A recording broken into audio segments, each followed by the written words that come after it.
In a world screaming for your attention, where every sunrise, coffee cup, and emotional breakdown is curated for public display, there's a curious group of people who remain silent. They are the ghosts in the machine, the quiet observers in the digital coliseum. You probably know one. Maybe you see one when you look in the mirror.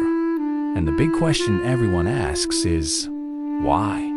Why choose silence when the world demands you be seen and heard?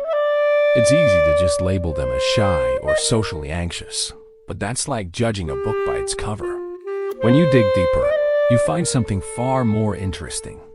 This isn't about fear. It's a quiet rebellion. It is a stand against a culture that tells us our existence is only valid if it's visible. That being loud is the same as being important. For these silent few, privacy isn't an empty space. It's a fortress. It's about having complete control over their own story. Think about it. Social media hasn't just documented our lives. It has fundamentally changed how we see ourselves. It rewards the spectacular, the dramatic, the perfectly filtered moment. But those who choose to watch from the sidelines often see things more clearly. They observe the world without feeling the need to constantly interrupt it with their own commentary. They process information before they form an opinion. They understand the why before they rush to judgment. This isn't disinterest. It's a form of deep engagement with reality itself, not the performance of it. Psychological studies show a fascinating trend. People who do and feel the need to share every detail of their lives often have high levels of self-control, a strong inner life, and emotional independence. Their self-worth isn't tied to the roller coaster of likes, shares, and fleeting online approval. To put it simply, they're not holding an audition for the world to cast them in a role. They're too busy living their lives and getting to know themselves. In a society full of performers, just being authentic is a revolutionary act. Let's be real for a second. A lot of what we see on social media isn't true communication. It's performance art. Every perfectly worded caption is secretly asking, is this good enough? Am I good enough? When you put the phone down, that question disappears. You start to separate your value as a person from the number of taps on a screen. You stop trying to package your life into catchy headlines and start actually living it, experiencing the moment for what it is, not for how it will look online. This is the hidden psychology of the people who don't post. They are not antisocial or anti-technology. They are hunters of authenticity in a world that often feels plastic. They've simply made a conscious choice not to be defined or diminished by the very tools that promise to connect us. They're choosing to live a life, not just document one. And in today's noisy world, that kind of quiet confidence speaks volumes. What are your thoughts on this? Do you post a lot, or are you more of an observer? Let me know in the comments below. Thanks for watching, and if you enjoyed this perspective, make sure to subscribe for more content that makes you think. See you in the next one. It isn't about being a hermit. It's about refusing to turn your soul into a highlight reel. Once you recognize how easily perception can be manufactured, you start to crave the things that cannot be compressed into a JPEG: depth, rawness, imperfection, the heavy truth of being. For many, this silence is the aftermath of a fire. They likely shared everything once until the weight of the performance became a burden. They realized that every perfect moment shared created a debt that had to be paid with an even more perfect moment tomorrow. They weren't living, they were managing a brand. So they walked away. No farewell post, no dramatic exit. Just a graceful fade into reality. Common wisdom suggests that if you don't post, you don't feel.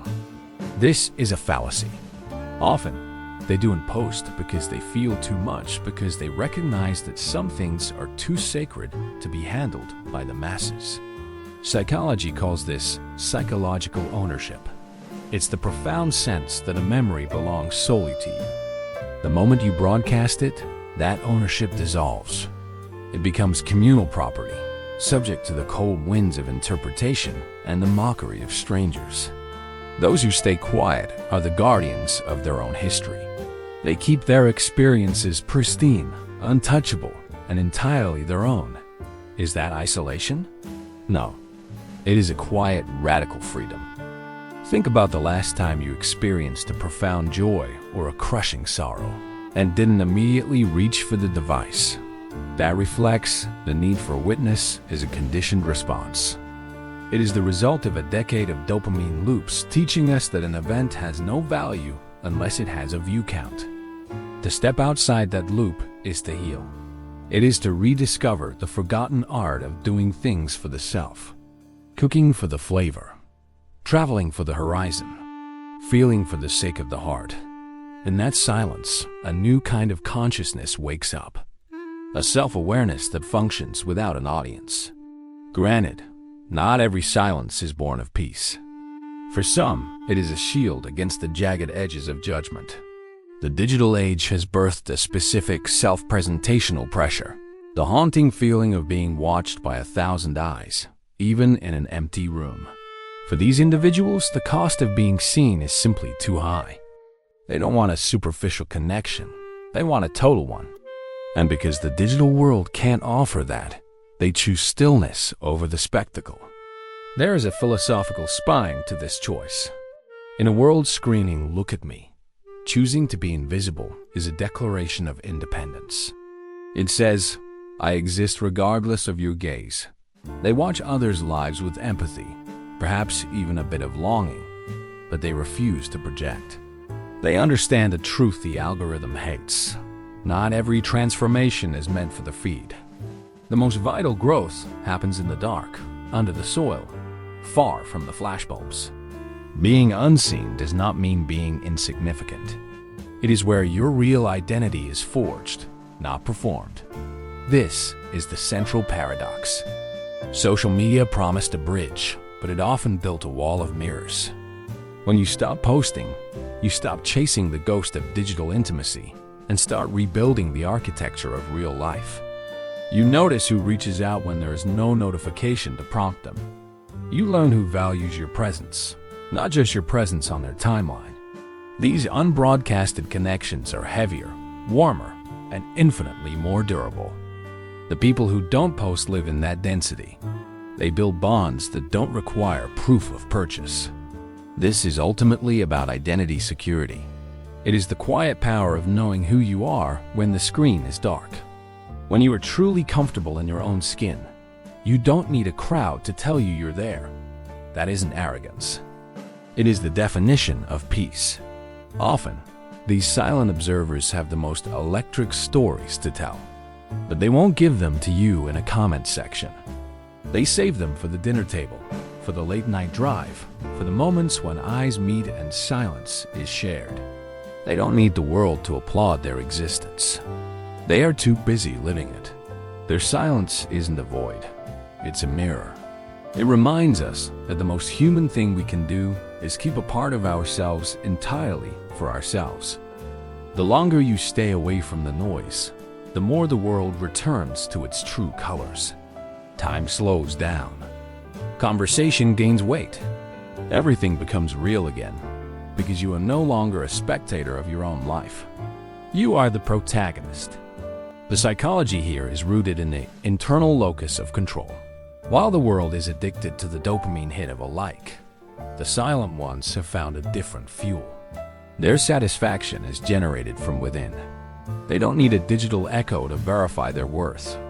Research even suggests that those who detach from the constant performance report higher levels of emotional stability.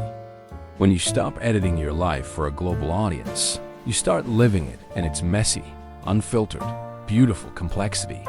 Maybe that is the ultimate rebellion, to remain whole in a world that only wants your fragments. Silence online doesn't always mean serenity. Sometimes it is the result of sheer exhaustion. There is a specific fatigue that comes from comparing your behind the scenes to everyone else's best of reel. Many step away not out of bitterness, but out of a desperate need for self-preservation. They realize they don't owe the world a show. They don't owe anyone an explanation for their absence. We have confused being noticed with being valuable. We assume that if we are quiet, we are fading. But real significance doesn't need a witness. The moments that truly define you, the private victories over fear, the quiet acts of grace, the slow mending of a broken heart, these will never be uploaded. And that is exactly why they matter. Privacy is not loneliness. It is intimacy with the soul. When you stop broadcasting, you finally start hearing your own internal compass again. It is a homecoming. It is the realization that your value doesn't evaporate when the cameras are off. It remains steady, like the heartbeat you only hear when the room goes still. That is what true confidence looks like. Not a loud post, but a calm presence. The world may ask, if it wasn't posted, did it even happen? But the truth is, the things that change you the most are the ones the camera could never catch. Authenticity is the alignment of the inner and outer self. In a world of filters, that alignment is constantly under threat. Staying silent is often the only way to keep that truth intact. These people live fully, intensely, and quietly. They are present in a world built on distraction. They see the shift in the light, the weight of a pause, the truth behind a smile. They don't need to be known by everyone, only understood by a few. They know that once a moment is made public, it is no longer yours. It belongs to the trend, the judgment, and the algorithm. And some moments are simply too sacred for that. So, the next time you see a ghost in your feed, don't assume they are hiding. They're likely just living. They found the peace that exists in the quiet corners of the world, away from the blue light. They've remembered what the rest of us are fighting to recall. That being unseen is not being alone. Being quiet is not being empty. And sometimes, the most powerful thing you can say is nothing at all. Because we were never meant to be a performance. We were meant to be people. And the ones who don't post are the ones keeping that truth alive.